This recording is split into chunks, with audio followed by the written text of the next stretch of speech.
ফখরুল ইসলাম আলমগীর সাহেব সম্প্রতি কিছু কথা বলেছেন, মানে গতকালকে। উনি বললেন যে ১৯৯১-৯৬ সালে শেখ হাসিনা যেভাবে কথা বলতো যে একদিনের জন্য সরকারকে শান্তিতে থাকতে দেব না, ৫ বছর সরকার চালাতে দেব না, এই কথাগুলো উনি বলছেন।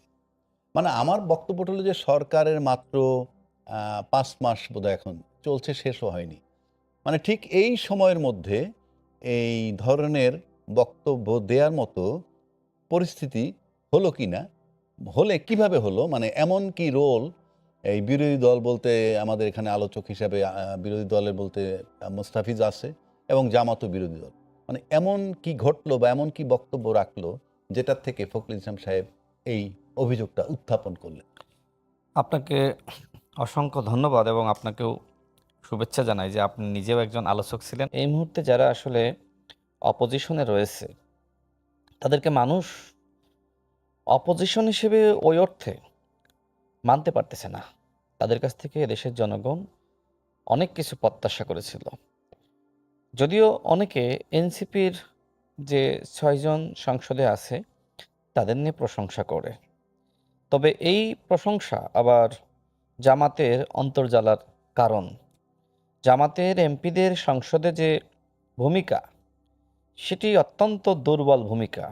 আমি মনে করি জাতীয় পার্টির এমপিরা যেভাবে ভূমিকা রাখতে পারতেন, জামাতের এমপিরা তার থেকেও দুর্বলভাবে নিজেদেরকে তুলে ধরছে।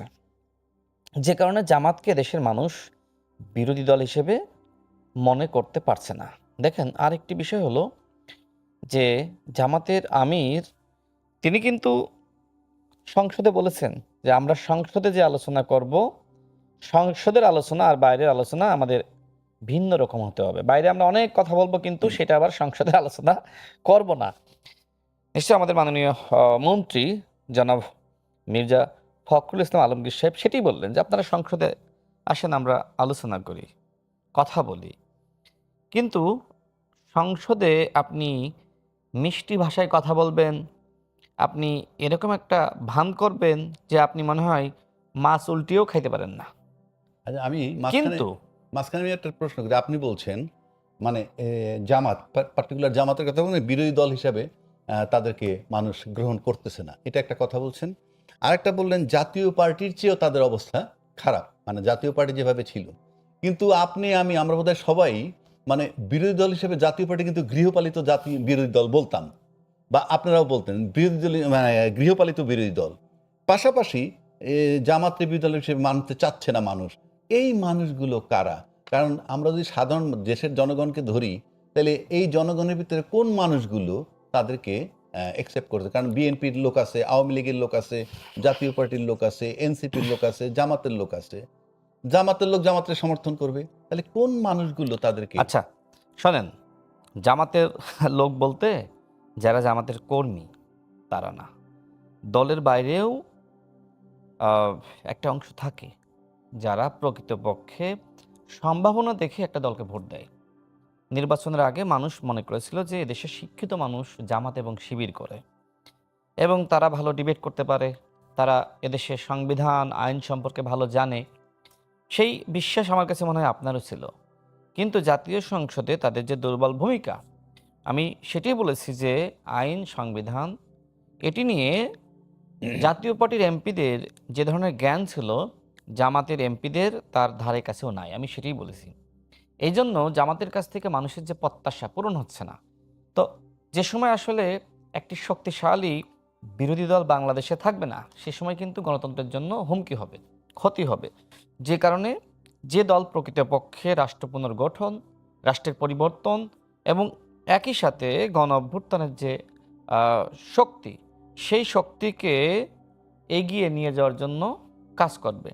আমার কাছে মনে হয় এক্ষেত্রে এখনো পর্যন্ত আজ অবধি জামাত ইসলামের যে পারফরমেন্স, এটাকে আমি ১০-এর মধ্যে আমি মানে ৩-এর বেশি দিতে পারছি না। হ্যাঁ, এনসিপি ভালো করছে, আমি আগেই বলেছি যে এনসিপির এমপি তারা সংখ্যায় খুব কম, কিন্তু সংসদে তারা ভালো গুরুত্বপূর্ণ ভূমিকা রাখছে।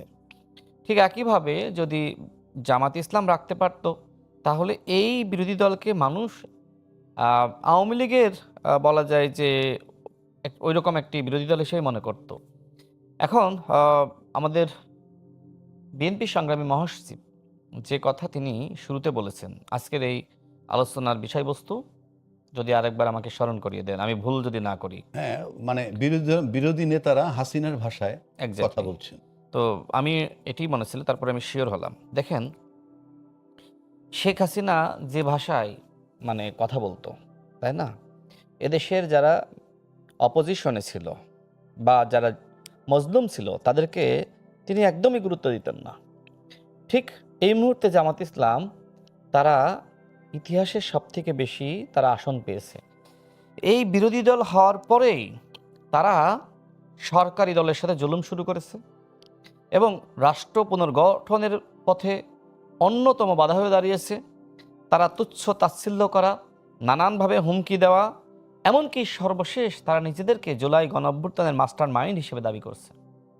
নিশ্চয়ই আপনি শুনেছেন যে সর্বশেষ তারা যে প্রোগ্রাম করলো সেখানে জামাতের একজন এমপি শফিকুল ইসলাম মাসুদ সাহেব তিনি বলেছেন যে জামাত এবং শিবির জুলাই গণঅভ্যুত্থানের মাস্টার মাইন্ড। আমি জানি না আমাদের এনসিপির যারা নেতৃবৃন্দ আছে তারা এই বক্তব্য শুনেছে কিনা, অবশ্যই শোনার কথা, কিন্তু তাদের মুখ থেকে কোনো প্রতিবাদ আমরা শুনি নাই। দেখেন, ডক্টর মোহাম্মদ ইউনূস নিজে যে সময় মাহফুজ আলমকে দেশের বাইরে নিয়ে গিয়ে মাস্টার মাইন্ড হিসেবে তার পরিচয় করিয়ে দিয়েছিলেন, সেই সময় সর্বপ্রথম সবার আগে প্রতিবাদ জানিয়েছিল জামাতের আমির। তিনি বলেছিলেন যে কোনো ব্যক্তিকে মাস্টার মাইন্ড হিসেবে পরিচয় করিয়ে দেওয়া মানে অন্যদের অবদানকে খাটো করা। সেই জামাত আজকে ডক্টর মোহাম্মদ ইউনূসের পথেই তো হাঁটছে। তারা প্রতিবাদ জানাইলো, আবার তারা এখন নিজেদেরকে মাস্টার মাইন্ড হিসেবে দাবি করছে। তাদের যে ছাত্র নেতৃবৃন্দ সাদিক কেমরা তারা বলছে যে আমরা পলিসি মেকিং করেছিলাম। মানে এমন একটা অবস্থা সৃষ্টি করেছে যে নাহিদ ইসলামরা মনে হয় রাশেদ একটু থামান, জামাত মানে শিবিরের দ্বারা ওই সময় পরিচালিত আপনার এই হয়েছে। কথাটা থেকে আমি আপনার কাছে আবার ফিরবো। তার আগে আমি এই বিষয়টা ধরে আমি একটু মোস্তাফিজ এর কাছে যেতে চাই। আমার বক্তব্য শেষ হয়নি, আমি 1 মিনিটে শেষ করি। আচ্ছা, ঠিক আছে, করে।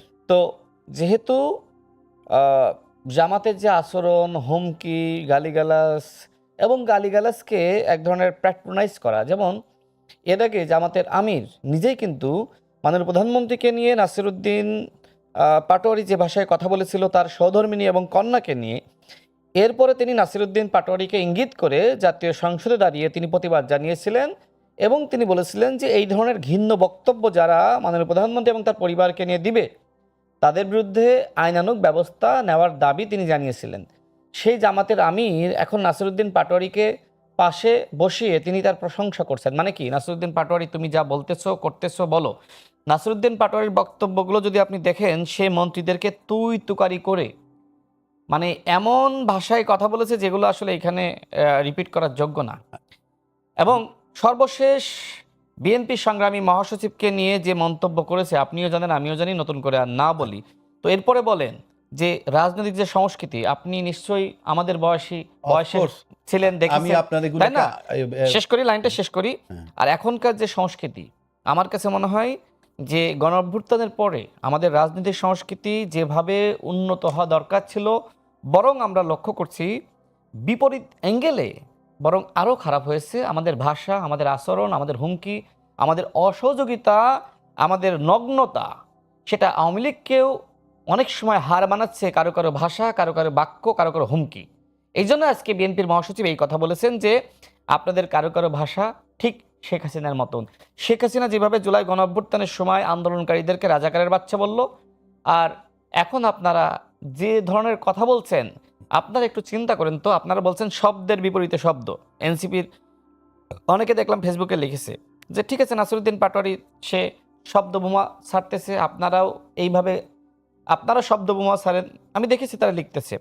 আমার প্রশ্ন হলো, শেখ হাসিনার এই গালির কারণে যদি বাংলাদেশে একটি গণঅভ্যুত্থান হয়ে যায়, তাহলে আপনি বলেন যে আপনি প্রত্যেকটা জেলায় যাচ্ছেন, আপনি ওই এলাকার মন্ত্রীদেরকে এমপিদেরকে গালিগালাজ করতেছেন, তাহলে এই যে ওই এলাকার যারা ভোটার বা সমর্থক তারা সংক্ষুব্ধ হওয়া কি স্বাভাবিক নয়? রাইট, আমি আপনার কাছে আবার আসবো।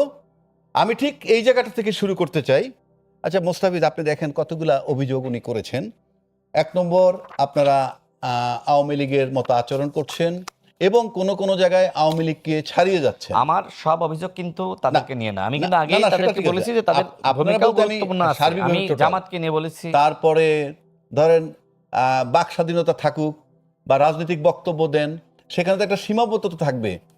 শব্দ প্রয়োগের, ভাষা প্রয়োগের, যেমন নাসিরুদ্দিন নিয়ে কিছু অভিযোগ উনি উত্থাপন করলেন, খুব খারাপ ভাষায় কথা বলে, তুই তুকারি করে কথা বলে, এই সব কিছু মিলে আপনি এর পরিপ্রেক্ষিতে কি বলবেন? জি, ধন্যবাদ আপনাকে। আমার সহলোচক যিনি আছেন এবং যারা টিভি পর্দায় দেখছেন তাদেরকে শুভেচ্ছা জানাচ্ছি। এখানে দেখেন, কথাটা খুবই সিম্পল। যেটা উনি বলছেন, আমার কথাটাও সেটাই। যে ভাষাগত জায়গায় আ আমার সহলোচক রাশেদ নতুন একটা দায়িত্বশীল পদে দায়িত্ব পেয়েছেন, সেজন্য তাকে আমি শুভেচ্ছা জানাচ্ছি। কিন্তু জুলাইয়ের সময় বা তার আগে তিনি একটা রাজনৈতিক দলের গুরুত্বপূর্ণ পদে ছিলেন। তো সেই জায়গা থেকে বিএনপিকে তিনি এখন যতটা ধারণ করেন, তখন আসলে ততটা ধারণ করতেন কিনা সেটাও একটা ব্যাপার। এবং এখন ধারণ করার পরে তার যে বক্তব্যগুলো আসছে, সেটাও তো আসলে রাজনৈতিকভাবে অনেকেই বলছে যে এটা আসলে ওই নাসরুদ্দিন পাটোয়ারি টাইপের বক্তব্য হচ্ছে। তো প্রধানমন্ত্রীর আ রাজনৈতিক উপদেষ্টা হিসেবে মানে প্রধানমন্ত্রীর ভাষা কি তাহলে এরকম? মানে তাহলে কি আমরা জাতীয়ভাবে এটা মনে করে নিব নাকি যে এই রাশেদের বক্তব্যগুলোই প্রধানমন্ত্রীর বক্তব্য, উনি না বলে হয়তোবা রাশেদকে দিয়ে বলাচ্ছেন। প্রত্যেকের রাজনৈতিক জায়গা থেকে কিছু, কিছু আইডিওলজি থাকে, বক্তব্যের প্যাটার্ন থাকে এবং আ উনি যে আমি যেটা বললাম, মানে কেন বললাম যে উনি এখন অনেক বিএনপি হয়ে গেছেন। তো উনি যখন বিএনপিতে ছিলেন না, যে ১৭ বছরের কথা আমি বলছি, সেই ১৭ বছরে বিএনপিকে এমন কোনো আজে-বাজে কথা নাই বলা হইতো না। অসাব্র ভাষায় গালি দেয়া হতো, সংসদে আজে-বাজে কথা বলা হতো। তারেক রহমানকে এই যে চুপ্পুকে তারা বসিয়ে রেখেছেন এখনো সযত্নে লালন-পালন করছেন। সেই চুপ্পু নিজে হচ্ছে যে প্রধানমন্ত্রী জনাব তারেক রহমানকে খাম্বা তারেক বলতেন। তারপরে প্রেসিডেন্ট জিয়াউর রহমান সাহেবকে বলতেন যে পাকিস্তানের চর। বেগম খালেদা জিয়াকে নিয়ে যেসব কথা বলতেন সেগুলো আমি অন লাইভ বলতেও পারছি না। এবং আওয়ামী লীগের যেসব নেতাকর্মীরা ছিল, ওই যে টাকলা মুরাদ একটা এমপি ছিলেন না? আ তথ্য প্রতিমন্ত্রী সম্ভবত। তো এরা এত আজে-বাজে কথাবার্তা বলতেন। তখন আমার এই যে সমালোচক রাশেদদের মনের যে আগুন, মনের যে রাগ বা ছাত্রদলের ভাইদের যে এখন যে শরীরের ভেতরকার আগুন, সেটা তখন কই ছিল? মানে এখন যে তাদের এত রাগ, মানে একদম মেরে ফেলবে, কেটে ফেলবে, কাউকে একদম মানে ঘোষণা দিয়ে দিচ্ছে যে তোমাদেরকে নাসিরকে ছাড়া আসো, দেখি আমি তোমাদের প্রোটেকশন দেখব। বা হামলা করা যায়, এগুলো একজনের চোখ তুলে ফেললো। মানে আলিফ নামের যে ছেলেটা, তাকে চোখটা অন্ধ করে ফেললো। তাদের যুক্তি একটাই, যে এই যে এরকম রাজনৈতিক বক্তব্য এরকম কথাই বলছে, আমার মাননীয় প্রধানমন্ত্রী তারেক রহমানকে নিয়ে এরকম কথা বলছে, আমি তো সহ্য করতে পারছি না। আমি এখন আপনাদের চোখ অন্ধ করে দিতে হবে। আপনারা হয় থামেন, নাইলে চোখ অন্ধ হবেন, আপনারা মরবেন।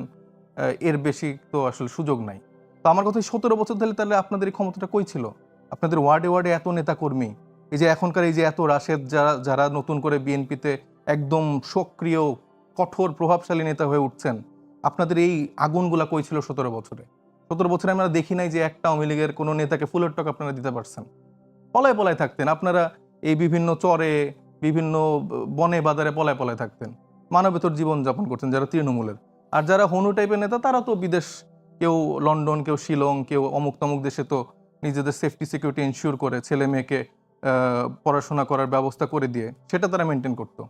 কিন্তু এই যে তাদের এই যে এখন নতুন করে গজায় ওঠা যেসব নেতারা হইছে এবং তারা যে বারবার রাজনৈতিক শিষ্টাচার শিখাচ্ছে, তাদের সেই সময়কার ওই জায়গাটা কই ছিল?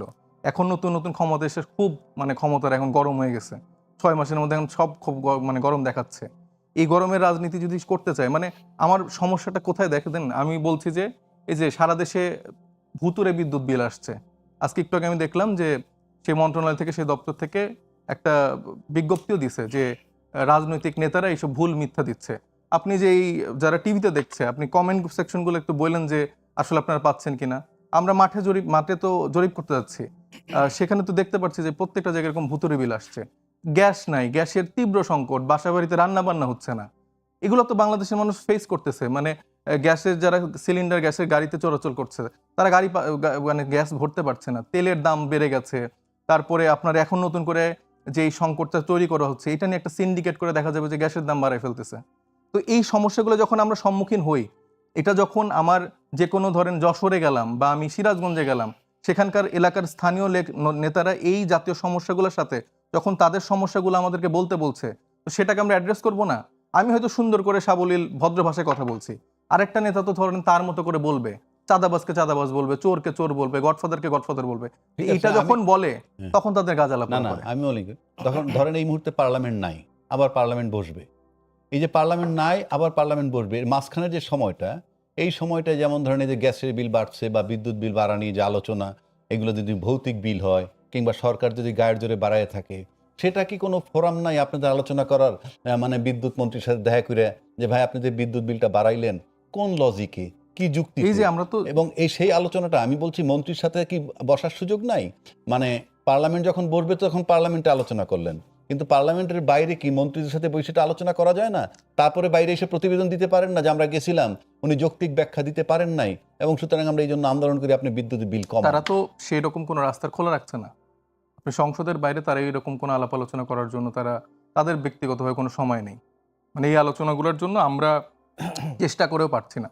যখন আমরা দলীয় জায়গা থেকে বিবৃতি দিচ্ছি, কারণ এটা তো ধরেন আমরা বিএনপিকে খারাপ চেয়ে বলতেছি না, একটা দলের থেকে যখন একটা প্রেস রিলিজ আসছে এই সমস্যা কেন্দ্রিক, সেটাকে অ্যাড্রেস করে তো তারা জিনিসটাকে দেখতে পারে। তখন উল্টা যদি আপনি সেই মন্ত্রণালয় থেকে বা সেই সেক্টর থেকে যখন পাল্টা আর একটা বিবৃতি দেয় যে এটা আসলে মিথ্যা প্রোপাগান্ডা, তাইলে আপনি কি বলবেন? মানে সেখানে কি আর কোনো আলোচনার জায়গা থাকে? যখন আপনার দেয়া বক্তব্য যেটা সাধারণ মানুষজন প্রতিনিয়ত ফেস করছে, সেটাকে আপনি বলছেন যে এটা একটা প্রোপাগান্ডা, একটা মিথ্যা ইনফরমেশন।